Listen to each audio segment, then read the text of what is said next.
AP and Telangana రెండు రాష్ట్రాలలో కూడా మీకు ఎలాంటి న్యూస్ అయినా 24 hours కాదు 1 సెకండ్ లో మీ అందరి ముందు ఉండాలి అంటే అలా పరిచయమైనటువంటి అనుబంధం నేను రేడియో వాఖ్యాతగా ప్రపంచవ్యాప్తంగా నా వారు వినిపించిన సమయంలో కోదాట్లో జరిగే ప్రతి కార్యక్రమానికి కూడా నా యొక్క వాయిస్ రికార్డ్ చేసి దాన్ని అనేక వివిధ విభాగాల ద్వారా అందరికీ వినిపించేలా చేశాను.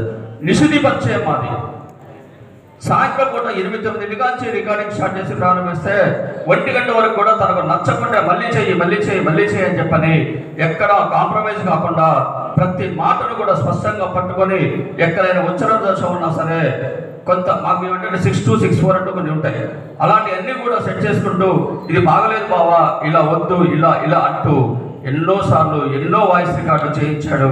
నిజంగా ఎప్పుడు కూడా రుణపడి ఉంటాను. ముఖ్యంగా 2 విషయాలే నేను చెప్పాలనుకుంటున్నా.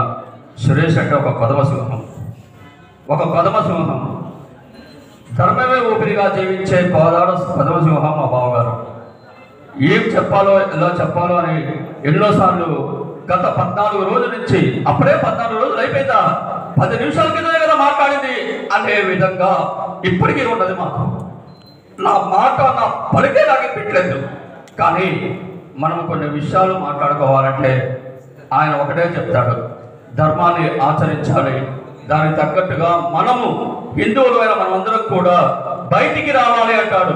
నువ్వు గుడికి వెళ్ళడం కాదు, నువ్వు అంత కార్యక్రమాలు చేయడం కాదు, తిరుపతి పోవడం కాదు, శ్రీశైలం పోవడం కాదు, సింహాచలం పోవడం కాదు, నీ ఊర్లో నీ గుడికి వెళ్ళు, నువ్వు దేవాలయంలో నీకు అక్కడ అన్యాయం జరిగినప్పుడు అక్కడ ఉండండి అంటాడు. దాచపల్లి సంఘటన జరిగినప్పుడు కానీ ఇంకొక 2-3 సంఘటనలు జరిగినప్పుడు ఎంతో మంది పీఠాధిపతులు అక్కడికి వెళ్ళినప్పుడు ఆ పీఠాధిపతి సమక్షంలో నా ఫోటో చూసి ఫోన్ చేసి, బావా ఈ కార్యక్రమం చేశావు, ఇది చాలా బాగుంది, అంతమంది పెద్దల సమక్షంలో నువ్వు కూడా అక్కడ ఉన్నావు కదా, ఆ వాసమాత గుడి వెళ్ళేప్పుడు రామాలయం గుడి పెట్టేప్పుడు నువ్వు అక్కడ ఉన్నావు కదా అని చెప్పని ఎంకరేజ్ చేసిన వ్యక్తి మా బావగారు. వారి గురించి 2 మాటలు 2 విషయాలు కొంచెం తెలియపరచాలనుకుంటున్నా. ముఖ్యంగా ఏదో ఎంతోమంది ఎన్నో చెప్పాలనుకుంటాం, కానీ చెప్పడానికి ఆయన లేడు. ఆయన వెళ్ళిపోవడం అనేది మాత్రం ఊహించిన సంఘటన. విశ్వమంతా విస్తరించిన విశ్వ హిందూ పరిషత్ వీర సైనికుడు బావా నువ్వు, విశ్వమంతా విస్తరించిన విశ్వ హిందూ పరిషత్ వీర సైనికుడు బావా నువ్వు, అపజయమే లేని ఆయువు తీరిందా బావా, మహనీయుల మార్గంలో పయనించావు కదా, ఎందరో పెద్దవారందరూ కూడా అల్పాయుష్కులే,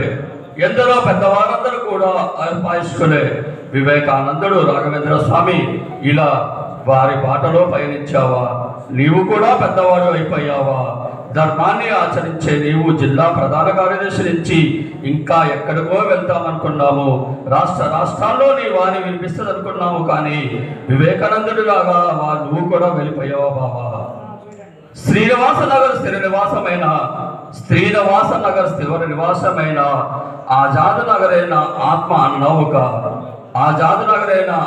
అన్నావుక, అందుకే కదా కోదండ రామాలయానికి అక్కడి నుంచే నిధి సేకరణ చేసావుగా బావా.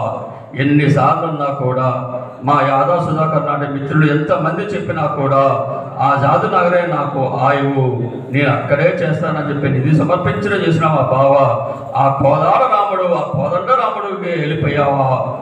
మరుగురు పడిన మన ధర్మాన్ని కాపాడాలన్నావు,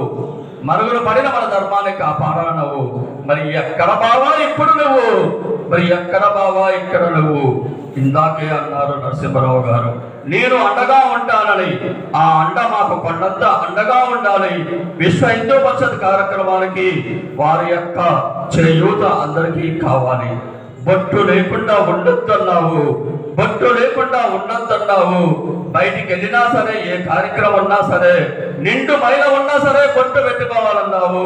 కానీ ఇప్పుడు మా మాధవి ఎక్కడ బొట్టు పెట్టుకోవాలి బాబా, చెప్పు బాబా, నువ్వే ఎక్కడ బొట్టు పెట్టుకోవాలి.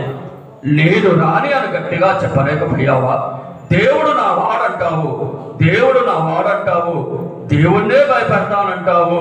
నేనొస్తే ఆ దేవుడే ఎందుకు మనకు సమాధానం చెప్పడంటావు. మరి దేవుణ్ణి ఎందుకు అడగలేదు బావా నువ్వు, నేను కోదాట్లోనే ఉంటానని. దానికి సమాధానం లేదు. ఎవరు అండగా ఉండాలని అనుకున్నామో అతనే వెళ్ళిపోయాడు. కానీ కార్యకర్తలకు ఒకటే చెప్తున్నాము, ప్రతి ఒక్కరూ మనకు అండగా ఉంటారు. విశ్వ హిందూ పరిషత్ కార్యక్రమాలకు విజృంభించి పనులు చేయండి. మీరు పెద్దలందరూ కూడా మీకు సహాయాలు అందిస్తారు. కానీ ఒకటి మాత్రం నిజం, 14 రోజులైనా 14 సంవత్సరాలైనా 14 ఇంకా ఎన్నైనా అందరి హృదయాల్లో స్థిరంగా ఉంటాడు మా బావ.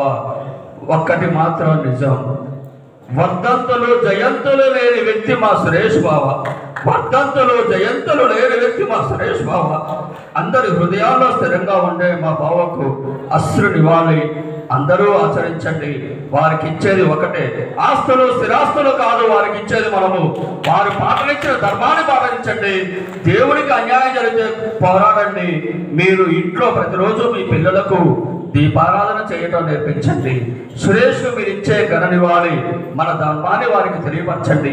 మీ పిల్లలకు మీ ధర్మాన్ని తెలియపరచండి. అదే మీ అందరి నుంచి నేను కోరుకుంటున్నాను. జై శ్రీరామ్. ఈ మాట ఎప్పుడు ఫోన్లో మాట్లాడినా ఫస్ట్ వినిపించే మాట బావా జై శ్రీరామ్ అంటాను. అది నజరాత్రి కానీ ఎప్పుడు కానీ అలా జై శ్రీరామ్ అంటూ అందరూ అనండి. జై శ్రీరామ్.